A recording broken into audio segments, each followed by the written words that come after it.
تاسو ګورئ زموږ دین کې پیغمبر علیه الصلاۃ والسلام ته وحی راځي. اولنی وحی پیغمبر علیه الصلاۃ والسلام ته راځي. هغې وحی په کومو الفاظو باندې اقرأ باسم ربک الذي خلق. اقرأ څه معنا؟ وینا ده، زده کړه ده، قرائت ده او تلاوت ده. دا ټول د علم سره ده. زده کړه علم ده، قرائت علم ده، تلاوت علم ده، او د قرائت وینا کول او پر دې باندې ژبه استعمالول دا ټول ده. الله تعالی ورته خلق الانسان من علق اقرأ وربك الاکرم الذي علم بالقلم. د دې سره سره الله تعالی د قرائت سره دستي علم مرګره کی. علم بالقلم هغه ذات چې هغې تعلیم انسانیت ته په قلم باندې ورکړي. علم الانسان ما لم يعلم. الله هغه ذات د هغې ذات قرائت کوه چې هغې انسان ته هغه علوم ورکړي دي چې د هغې علومو زده کول د انسان په قدرت او اختیار کې نه و. نو الله تعالی د انسانیت ته اولنی وحی هغې د قرائت کوي، هغې د علم کوي، هغې د تعلیم کوي. د دې څه دا معلومیږي چې د زندګۍ د کامیاب زندګۍ اولنی قدم قرائت او علم دی. حضرت امام مالک رحمه الله په خپله موطا کې یو حدیث را نقل کوي.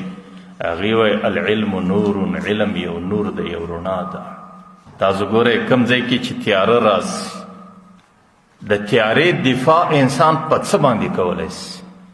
که هر څومره غصه سي تیاره نه ختمیږي، که هر څومره محنت وکړي تیاره نه ختمیږي، که هر څومره جدوجهد وکړي هر څه وکړي تیاره نه ختمیږي. د تیارې د ختمېدو دپاره یو شی دی، بس یوه ذره رڼا پیدا کړه.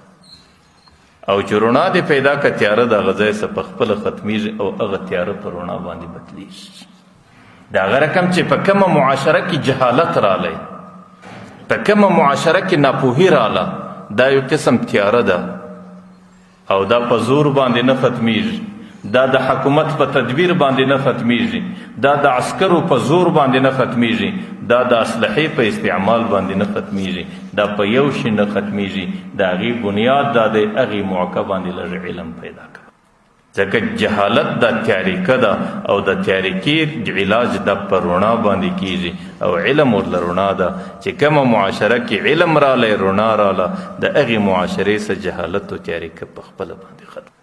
او حضرت سفیان ثوری رحمه الله لیکلی دي چې کوم چاته الله تعالی علم ورکړي د هغې زندګي د علم په تلاش کې تېره سوله. هغې په نن دور کې چونکې پر دې مځکه انبیا نسته، هغې دا لیکلي دي چې په نن دور کې د هغې غوندې افضل مخلوق الله تعالی پر دې مځکه بیا نه دی پیدا کړ. چې د کوم چاته الله تعالی د علم رڼا ورکړله او د کوم چا په خاطر باندې الله تعالی د علم طلب روان کوي او چې کوم چاته الله تعالی په زندګي کې دا ورکړي چې زه به د علم تلاش کوم، نو بیا د مځکې پر مخ الله تعالی د هغې غوندې مبارک انسان نه دی پیدا کړی. ځکه د علماو پر دې معاشره باندې احسان دی چې په کوم عصر کې معاشره په تاریکي کې راغلې ده. که تاسو تاریخ وګورئ د هغې تاریکي ازاله پر هغه تاریکي باندې ځان ستړی کولی، په خدای قسم هغې ځانونه پر چټایانو باندې وسولول، لیکن د علم پیغام یې دې ټوله انسانیت ته ورسوی. او هغې د جهالت تاریکي هغې د علم په نور او په رڼا باندې په هر دور کې بدله کړه. او دا یو حقیقت دی چې در څو پورې په دې معاشره کې علم وجود لري، در څو پورې په دې معاشره کې علما وجود لري، در هغې وخته پورې به دا معاشره باقي پاته وي. لیکن که په کومه ورځ باندې علم ختم سو، علما ختم سو، هغې ورځ پر دې معاشره باندې د قیامت ورځ ده بس. ځکه پیغمبر علیه الصلاۃ والسلام حدیث مبارک هم دا وایي چې علم پر دې مځکه باندې چې کله راسي نو الله تعالی پر دې مځکه باندې قیامت نه راولي. لیکن چې علم ختم سو، تیاریکی و جهالت رالی، انسانی زندگی ختم سو، حیوانی زندگی راله، ویتهارج الناس کما یتهارج الحمر.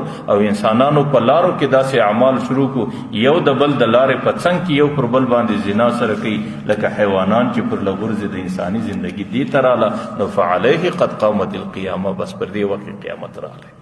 او ما درته ویل چې علم یې قیامت نه راځي، لیکن علم یو وصف دی په خپله وجود نه لري. علم په علماو پورې وجود لري او علم الله څنګه ختموي؟ هلته ختموي چې علما ختم کړي.